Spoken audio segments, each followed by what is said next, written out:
the world. Thank you for joining me once again here on Talk and Fight for another episode of Boxing News Today. And although I'm going to conclude this particular edition of Talk and Fight with a brief little story about Eddie Hearn and some of the comments he made prior to Daniel Dubois and his victory over Filip Hrgovic, with respect to him potentially fighting, not Eddie Hearn, that is, but Daniel Dubois potentially fighting Anthony Joshua. So before we get to that juicy little item, let me start off with a humdinger. I mean, I can't believe this one. Okay. So the Indian Boxing Federation has agreed to join World Boxing. Okay. They've agreed with the International Committee and think it's a good thing. And it is, seeing World Boxing is the only chance that boxing will see the light of day in LA in 2028. But what follows is just an absolutely astounding story coming out of the IBA, the former people who used to represent the Olympic boxing contenders. Anyway, let's have a quick read here. Here we go. Indian Boxing has announced its support for the new organization, but the IBA has yet to receive an official resignation and considers the failure to provide an explanation an act of cowardice.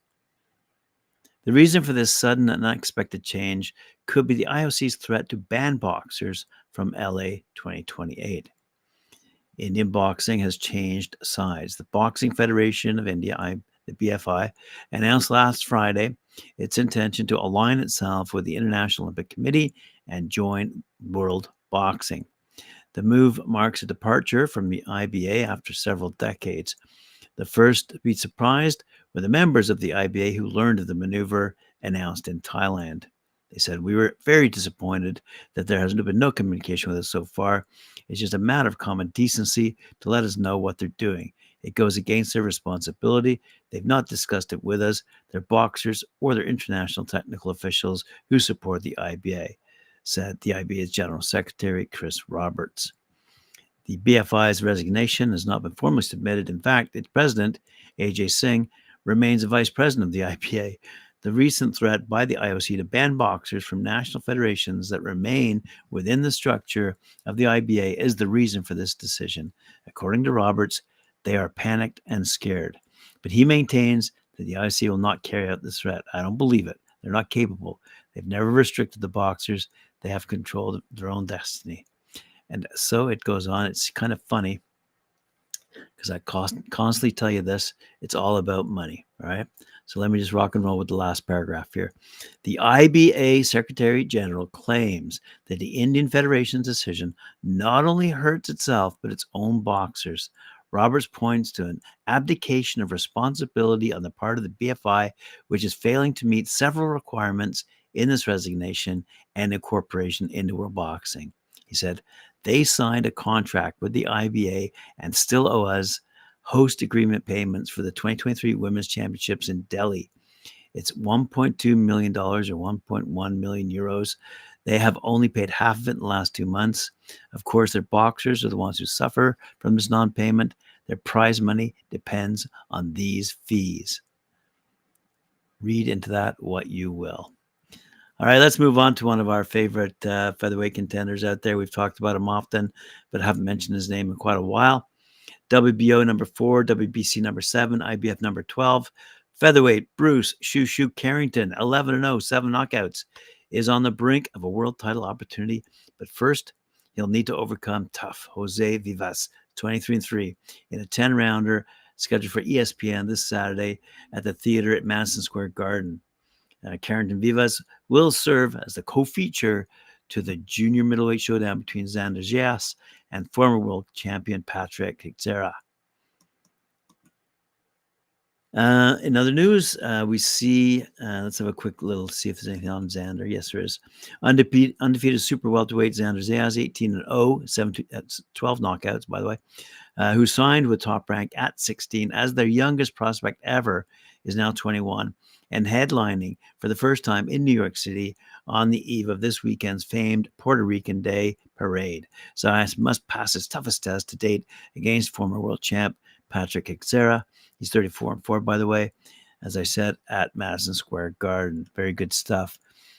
You might want to know also that the Walsh-Ortiz clash that you've all been clamoring about is sold out. Hollywood Fight Nights this Friday, June 7th at Chumash Casino Resort in Santa Ynez, California is sold out. And that was announced by Tom Loeffler, president of 360 Promotions. The show features unbeaten WBC number 10, IBF number 11 super welterweight King Callum Walsh. He's 10-0, 8 knockouts, defending his WBC Continental Americas title against Carlos Ortiz. And he's sporting a 14-5 records, and it's a scheduled 10-rounder, by the way. Let's move along to good old Joseph Parker and the heavyweights. Here's a story by Daniel McGlinchey, okay? Joseph Parker is confident that the recently beaten former WBC heavyweight champ Tyson Fury will make the adjustments needed in his next training camp to come back to defeat undisputed heavyweight champ Xander Zayas in their rematch, as we all know now, scheduled for December 21st back in Riyadh, Saudi Arabia. Parker feels that the 35-year-old Fury will adapt and improve his game to take care of business against Zayas. Unfortunately, says the writer, the boxing public doesn't see Fury capable of winning the rematch against Zayas. They feel he's lost his punch resistance and mobility and has become a caricature of the fighter he was in 2015 when he pulled off the best win of his career against Vladimir Klitschko. Against Zayas, Fury looked slow, bloated, weak, and out of shape despite having had back-to-back training camps to prepare. He was carrying a lot of excess weight around his midsection, and his trunks were pulled up even higher than usual to cover his waist. This was the second consecutive poor performance from Fury. In his previous fight, he labored to a controversial 10-round split decision against Francis Ngannou back in October. So there's one writer's comments, despite Joseph Parker saying Tyson Fury is going to make a comeback. Apparently he's not. All right, let's have a quick look at Frank Martin. Frank Martin, according to Chris Williams, is looking forward to dethroning WBA regular lightweight champion Gervonta Tank Davis. That's a fight taking place June 15th on PBC, on Prime Video, pay-per-view at the MGM Grand Garden in Las Vegas. And Frank's apparently unfazed by the doubters out there. He's the underdog. Martin, he's 18-0, 12 knockouts, likes that he's the underdog and that people are doubting him against Tank, 29-0, 27 knockouts. He views that as motivation to show them they were wrong about him. It's understandable why some people believe the 29-year-old Martin has zero chance against Tank Davis because he hasn't beaten any of the killers at 135. In Martin's last fight, he struggled to defeat Artem Harutyunyan in a narrow 12-round unanimous decision last July. Harutyunyan gave the Ghost Martin a boxing lesson through the first 8 rounds, but wilted in championship rounds due to the desperate fighter's late rally. If not from gassing out, Martin would have lost that fight, and he wouldn't be able to get this opportunity to challenge Tank for his WBA belt. Some feel that Martin isn't deserving of a fight against Tank, and the only reason he was selected is that he's another safe fight for the Baltimore native, who's yet to face any of the killers at lightweight during his 11-year professional career. Wow. We're slinging today. All right. Says Frank Martin, I feel like I got a lot of things that the world, a lot of people don't expect that I got. I'm ready to go in there and capitalize off this moment, he said regarding his fight against Tank. Martin needs to put in the kind of performance against Tank that he put in when he previously defeated Michel Rivera back in 2022. That was the best showing of Martin's career. Again, a couple of years ago, against a fighter that some fans felt was destined for him to capture a world title and become a star. Anyway, it means everything, said Martin, what would mean for him to defeat Tank. It doesn't come by for a lot of fighters. Me going in there, getting it, changing the seat, dethroning Gervonta WBA regular status. It's a blessing to have that type of opportunity. Good luck, Frank. All right, let's have another good luck session here, courtesy of BoxingNews24.com. His Excellency, and although he doesn't like to be called His Excellency, I'm not going to start off this story by saying Turkey. His Excellency, Turki Alalshikh, wants to see WBA light heavyweight champion Dimitri Bivol fight David Benavidez and IBF cruiserweight champion Jay Opatia if he's victorious against IBF WBC and WBO champ Arthur Beterbiev on October 12th.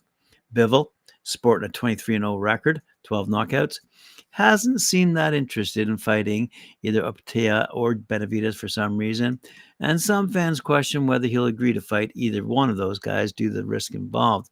Granted, Bivol might lose, but the payday will be nice, and he gets the opportunity to show the fans how good he is. Fans are never going to fight. Are never going to. Fans are never going to fight that out. I'd say figure. Fans are never going to figure that out. If Bivol keeps fighting guys like Malik Zinad, Linton Arthur, and Gilberto Ramirez. Bivol's got the perfect position going up against a 39-year-old Beterbiev, 20-0, who will be coming off a recent knee injury when he faces Bivol in October, and that gives Bivol a great advantage. Going up against young and healthy Opetaya and Benavidez will be a different story altogether for Bivol, and he might fall apart. Bivol will need to decide whether he wants to play it safe after the Beterbiev fight or take the risk of facing Opetaya and Benavidez. Alalshikh isn't asking a lot of Bivol by wanting him to fight Opetaya and Benavidez because those are fights that he should be interested in taking if he wants to fight the best. And what have we always said here on Talking Fight? We just want to see the best fight the best. All right. Let's have a quick look here and see what else we got. Oh, yes, this one is a good one. This is for all you British fans out there because this matters to no one else in the world. But anyway, according to BoxingSocial.com, fourth-time super middleweight champ Carl Froch has delivered a damning verdict of the newfound home of boxing in Saudi Arabia, following on from the weekend's Queensberry versus Matchroom card that took place in Riyadh. Turkey has quickly emerged as the most influential figure in the sport as he continues to stage the biggest events possible and begins to branch out to shows around the world. However, for now, each of Al-Sheikh's cards have taken place in Saudi Arabia as he seeks to promote his country through the medium of boxing. Within the last 9 months, Saudi Arabia has twice brought each of Anthony Joshua, Deontay Wilder, and Tyson Fury to the kingdom, with the latter being involved in the most historic heavyweight contest of the century when he was trumped by Alexander Usyk last month. As a result, the widespread opinion is that Al-Sheikh's involvement is a huge positive for the sport as the best fighters on the planet finally fight one another, particularly in the heavyweight division, and the money and power that the Catalyst investor has will ensure that this theme is continued for years to come with a number of undisputed title bouts on the horizon. Although Froch offered a different opinion on the matter, explaining how the shoes in Saudi Arabia fail to captivate the fans in the same way that major events do on British shores, labeling the atmosphere at recent events in the Middle East as fucking shocking. I don't care what anybody says. People come back and forth, and people are stroking egos, agreeing with people when they say that the atmosphere in Saudi Arabia is good, that the atmosphere is okay. The atmosphere tonight in Saudi Arabia was fucking shocking, he said. That's all there is to say about it. Nobody was interested, and there were some good fights on there tonight, some good heavyweight fights. Nick Ball became world champion. Hamza Shiraz put on a performance, and it was a good show. People are sitting ringside on their phones. They're not animated, so hopefully that has closed the argument as to whether or not there's an atmosphere in Saudi Arabia. I don't want to keep banging on about it, but don't tell me there's an atmosphere like it is in Britain, like it is at the O2 Arena, the Nottingham Arena, Wembley Stadium. You can't beat the British crowd, the British fans, the hardcore, salt of the earth British boxing fans that get behind the fighters, the passion they have got. Al-Sheikh does not want to gatekeep all the sports top down purely for Saudi Arabia, by the way. We all know that. He may get on Froch's good side once the Madrimov-Crawford fight has taken place in the United States and the Joshua Dubois fight has been confirmed, which we'll talk about in a second, for Wembley Stadium in September. We had the press conference for the All-British Heavyweight Affair set to take place imminently in London. Okay, so for all you British fans who think you are the best in the world, there's some more remarks on your behalf. Heavyweight boxing star Deontay Wilder. This is according to a good old British paper called The Express. Heavyweight boxing star Deontay Wilder may have done well to heed Tyson Fury's past warnings about Zhilei Zhang's threat. And Anthony Joshua would do well to raise caution considering he's been touted as the potential next opponent for the Chinese ace. Now we just heard about Dubois, but let's read on here. In contrast to many boxers whose performances often dwindle around 35, Zhang has only seen an escalation in his career, an impressive feat given he's now 41. He savored the most significant victory in his career to date after notching a tenacious fifth-round knockout against the Bronze Bomber in Riyadh on Saturday. The victory expands Zhang's horizons exponentially, with speculation rife of a prospective face-off against a resurgent Joshua. But Daniel Dubois, the newly crowned interim IBF heavyweight champ, following his stoppage win over Filip Hrgovic, is also rumored to be a contender. Fury himself, a seasoned pro at 35, already has a December rematch lined up against Usyk, who ended his unblemished record in May. The Gypsy King lavished praise on Zhang and made noteworthy comparisons between the two heavyweights when speaking to Dev Shani for Queensberry Promotions back in September 2023. Describing Zhang, he said, "I think he's a very tough opponent, and he's a big southpaw punching man. He's not like Usyk, a feather duster jibbing and jabbing around the ring. This man is trying to take your brains out. He's 6'6" tall and 20 stone. He's a very different customer and very dangerous." Anyway, the so-called feather duster put pay to that characterization, having surprised the boxing world with a split decision win over Fury in Saudi Arabia. But Joshua, 34 years of age, seems less interested in a showdown with Zhang, who boasts a record of 27 wins, 2 losses, and 1 draw, which I pointed out yesterday.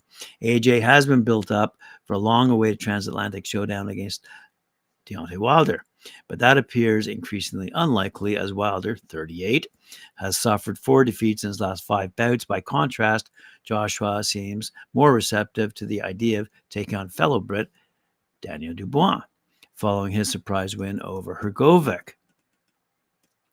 "I've got to pick him off one by one. It's not going to be easy, but that's my mentality," said the Londoner after watching Saturday's Riyadh card from ringside. "So come on.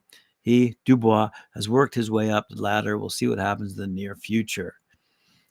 It is possible the insightful comments from Fury pertaining to Zhang have resonated with former world champion Joshua, and despite his long bubbling rivalry with Fury, this is one occasion where he may do well to listen to the Mancunian's comments if he's to preserve his recent run winning form. So let's jump along very, very quickly for our last little comment here regarding Eddie Hearn. I can't stop myself. Boxing promoter Eddie Hearn has seen his plans for Anthony Joshua's future disrupted after Daniel Dubois pulled off an audacious upset against Filip Hrgovic.